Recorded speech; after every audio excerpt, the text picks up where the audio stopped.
Hello, and thank you for joining us at AHP for another week of American history. This time it's a little later than we planned. Sorry about that. My name's Tommy, and I'm probably not the voice you're used to, but not to worry, I'm not totally new. I did work on the editing and the writing for the last 3 episodes. I just didn't really have much to say. Basically, our idea was that for each new story we told, for example the story of Columbus, we would rotate between the 3 of us who work on every episode and maybe get an occasional guest speaker. We'd also like to hear back from you guys about this idea. What do you think? Should we keep rotating hosts every time we get a new subject? Should we have one person narrate every episode? Should we have multiple people rotating within one episode? Let us know what you would prefer the most. And if you feel like writing a slightly longer message, we've also been discussing having guest episodes or discussion episodes where we talk as a group about the last story we covered and what we learned, what the expert thinks, that kind of thing. We'd love to hear your suggestions regarding that as well. But for now, we'll be moving past Columbus and into the immediate aftermath of Europe's new interest in the Americas. What I had originally planned to be 3 episodes covering the first colonies and colonists to the Americas, then the military action and conquest in the Americas, followed by finally the Native American presence prior to Columbus, quickly sprawled into what's shaping up to be at least a 6-episode series, maybe more, covering the near century between Columbus's voyage and the settlement at Jamestown. So, if you're hoping to get rolling on the first successful English settlement, sorry, you're gonna have to wait a while.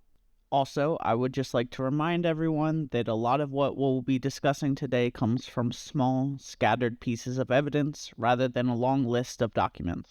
Whether it's because records were lost at sea or lost to history, we simply do not have a lot of information on a lot of these events. So you might hear a lot of supposedlys or possiblys in there. Sorry about that. My name is Tommy, and thank you for listening.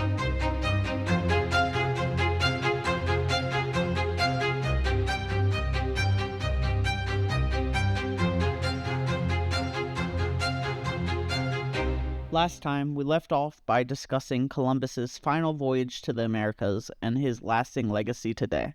In most U.S. history classrooms, this is the point where you might get a slight nod to Ponce de Leon or the Aztec Empire, but generally the next major topic would be all Jamestown, Mayflower, and Pilgrim. We're going to try to avoid that for now, and actually discuss some of the major events that took place in the roughly 115-year period between Columbus's first voyage in 1492 and the founding of Jamestown in 1607.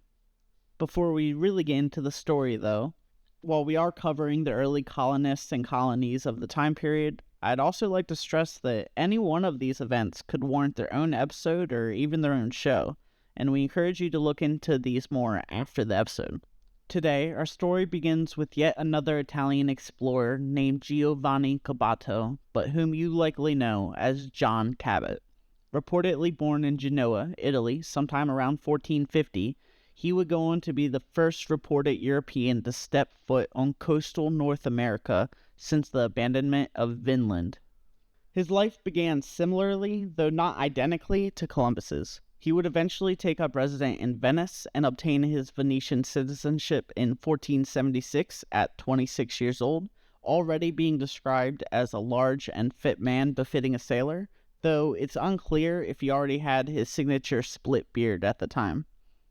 With his citizenship now in hand, Cabot could engage in trade along the Mediterranean to many of the same places that Columbus would have been visiting just a few years before. Cabot would later report to have visited Mecca during this time period, but there's no direct evidence of that.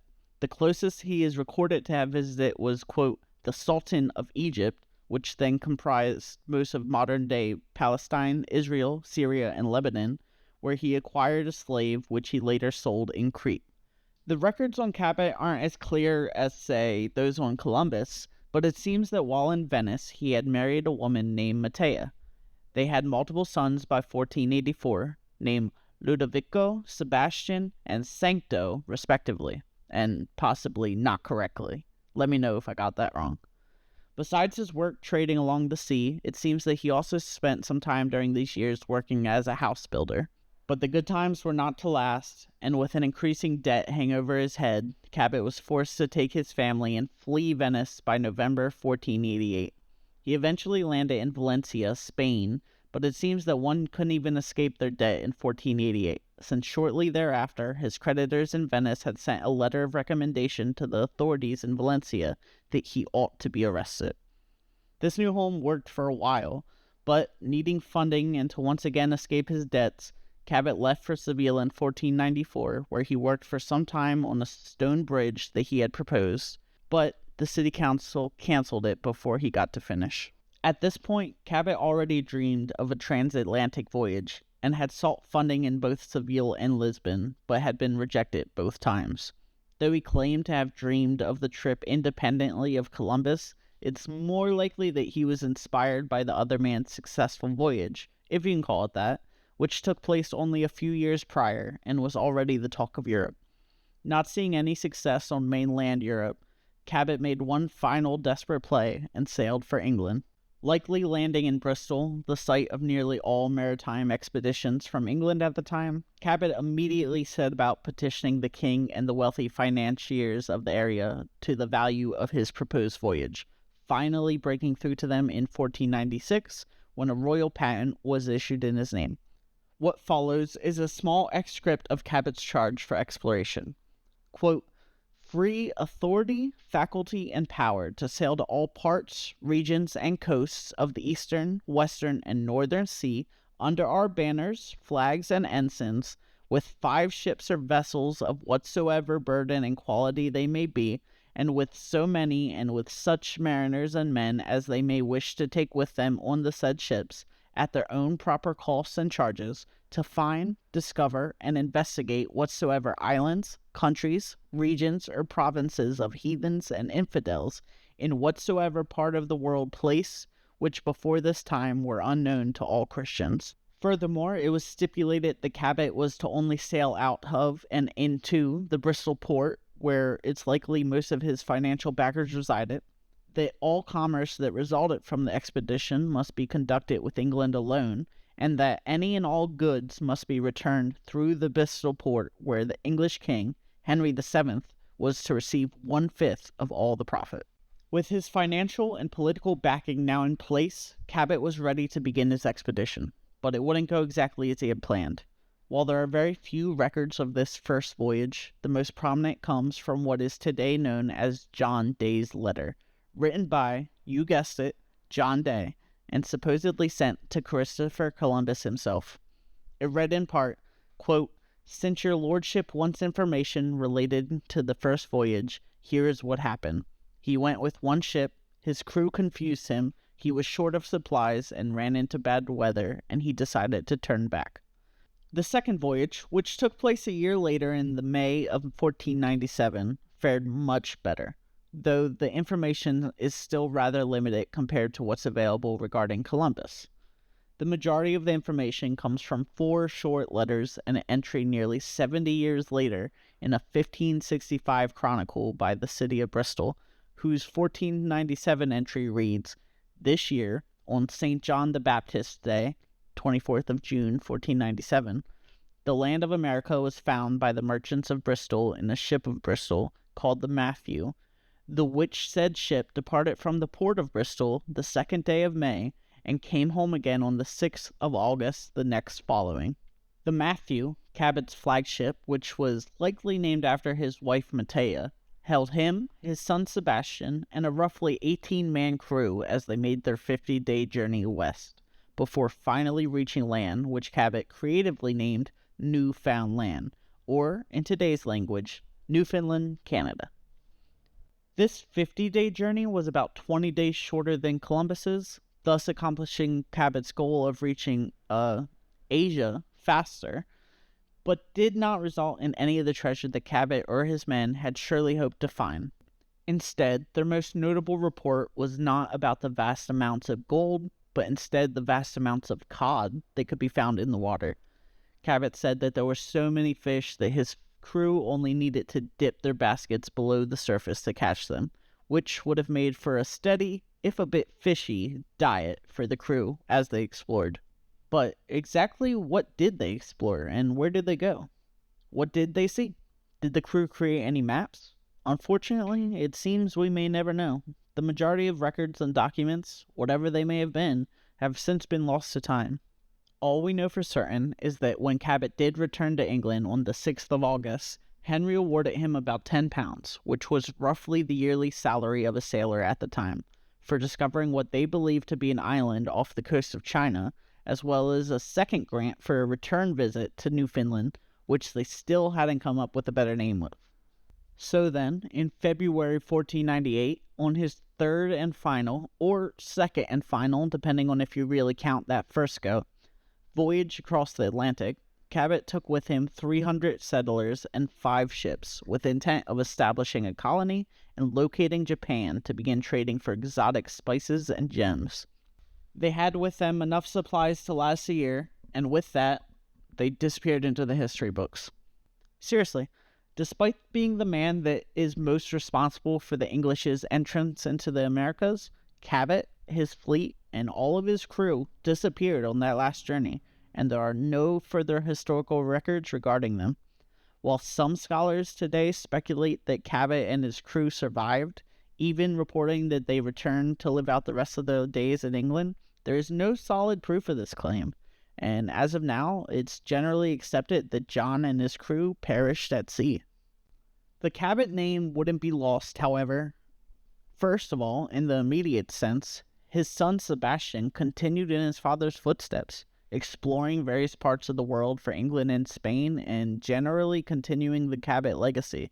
But also, in the long run, Cabot's lasting impact on the world is that, despite his failed colonization attempt, there's no denying the fact that the English, the group of people who would go on to dominate the New World and its growing political developments, were introduced to the Americas by this Italian explorer who was very nearly lost to the history books, and it's not hard to speculate on how different things would have been if their introduction had been delayed by the Spanish or Portuguese taking up Cabot's offer before he sailed north.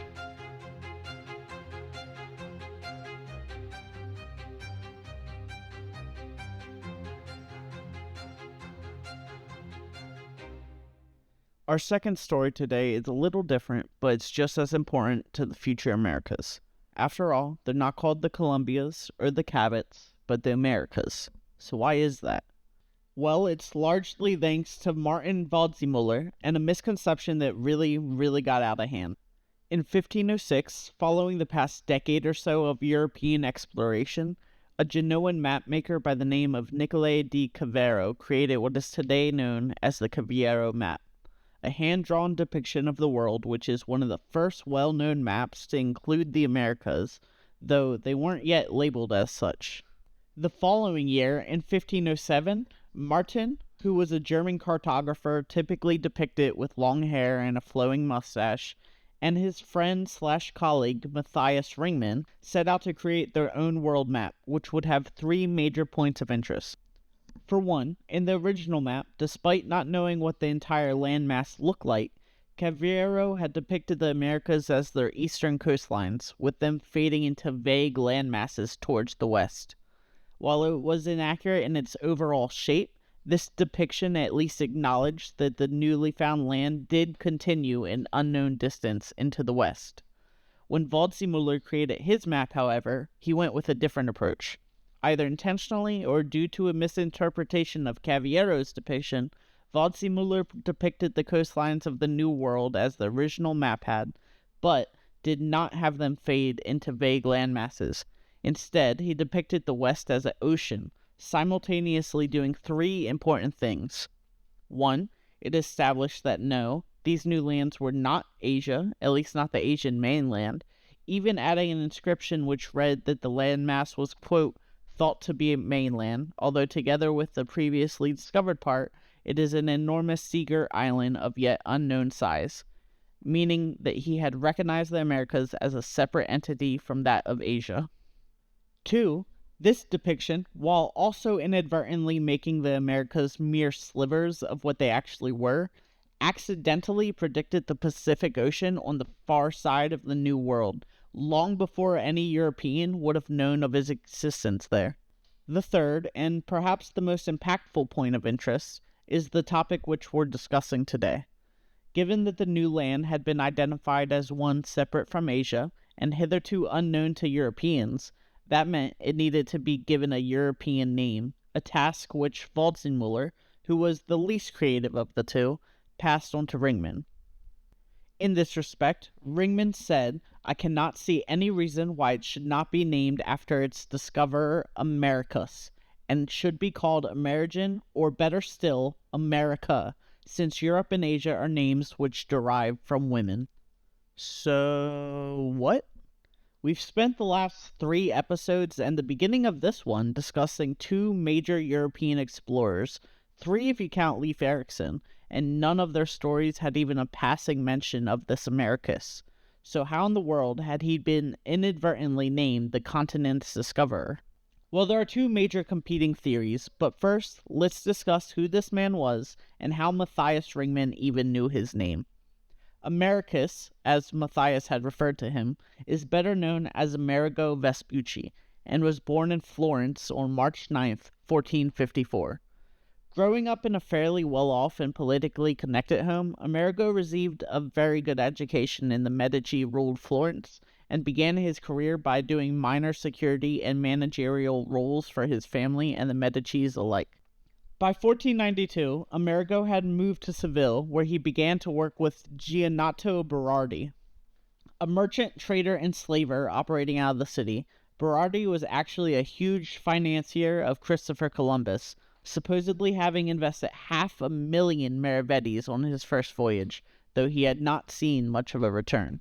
In 1495, continuing his investments into the New World, Berardi had signed a contract with the Crown to send Hispaniola 12 resupply ships, but had died before their journey could be completed. Amerigo, who had grown close with Berardi, ended up being the executor of his will on the other man's death, and continued to run the business, and was shortly left owing well over 100,000 maravedis, as his investments into Columbus continued to fail and pay for themselves. Meanwhile, the Medici had begun looking into others to conduct their business for them. It was around this time that the first, and most controversial, of Amerigo's voyages are claimed to have taken place. Documented mostly by Amerigo himself in a series of letters published after the fact, this voyage would have set sail in May 1497 and returned by October 1498. There are numerous issues with this claim, from its supposed route, which would have taken them right over the mainland of Mexico, to the supposed date, which would have made Amerigo, not Columbus, the first recognized European to reach the New World. Most scholars today recognize that this voyage most likely did not take place. Whether it's a direct lie from Amerigo, a forgery by someone else, or just something he said to try to take away some credit from Columbus, the man who had wasted so much of his money, it's generally agreed that it could not have happened.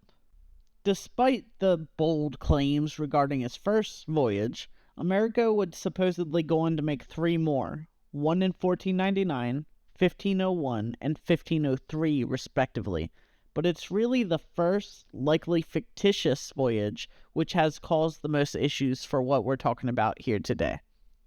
You see, as I mentioned earlier, there are 2 main theories as to why Ringman and Waldseemüller credited Amerigo. The first goes that, since Amerigo was the first to recognize the continent as one separate from Asia, the mapmakers believed that he should be the one credited for discovering it.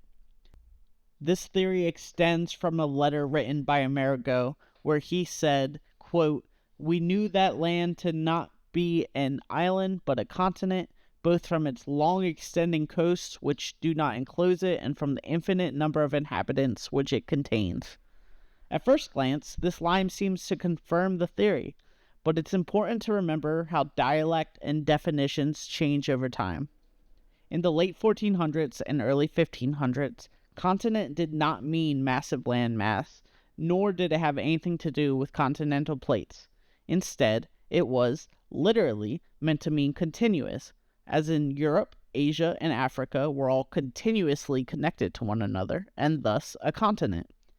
Therefore, in his use of the word continent, Vespucci may have meant that the land was part of the Asian continent, rather than its own. This is seemingly confirmed later in the same letter when he writes, quote, "After we sailed along the coast without interruption, we concluded that this is the mainland, by which I mean it forms the easternmost point of Asia and the first tip of Asia reached when sailing westbound. Mueller seems aware of this distinction, as in the introduction to his map, he labels Europe, Asia, and Africa as a continent, as they are all touching, but describes America as an island, as it, quote, is found to be surrounded on all sides by the seas. So then, we are forced to ask, what is the second major theory as to why Amerigo received the credit? Well, the letters that Amerigo published were highly liked, read, and distributed across Europe, including, but not limited to, Germany, where apparently Ringman was a big fan. Taking Amerigo at his word, he did not question the dates of the supposed voyages at all, and thus it follows that when Waldseemüller acquired a copy of Mundus Novus, a letter by Amerigo detailing his supposed 4 trips to the Americas between 1497 and 1504, he genuinely believed that Amerigo's first visit to the mainland had predated anyone else's, and that he was truly the discoverer. Waldseemüller would shortly thereafter realize their mistake, and while he would make several more maps, he would never again credit Vespucci as anything more than the third discoverer of the New World, and would not use the names America or Amerigo as titles for the continents again. Despite this, it was already too late, and the name would spread into hundreds of other maps in the following decades, eventually becoming the de facto names for the new landmasses, though not without a fight. Spain was enraged by their perceived snubbing, and they fought the name for the next 2 centuries before formally accepting it. Thank you for listening to another American History podcast, or AHP. I hope you enjoyed the stories today, and next time we'll try not to be late, but hey, you never know. We'll also continue our discussion of early European settlers and their colonization efforts, as well as the political and social events happening at the time. We'll also discuss San Miguel de Guadalupe, the first temporarily successful European settlement on the future continental United States, and home of the first enslaved African Americans, as well as the first slave rebellion. As I mentioned at the beginning of this episode, we are a new podcast still trying to figure out our format, and we'd love to hear back from you. You can check us out on Facebook, Instagram, Blue Sky, or just comment directly on Spotify under Another American History Podcast, and we would love to talk with you, hear your thoughts, discuss the future of the show, and share almost daily history facts with you when I get around to making the posts. Again, my name was Tommy, and it's been great sharing these stories with you today. We'll see you next time.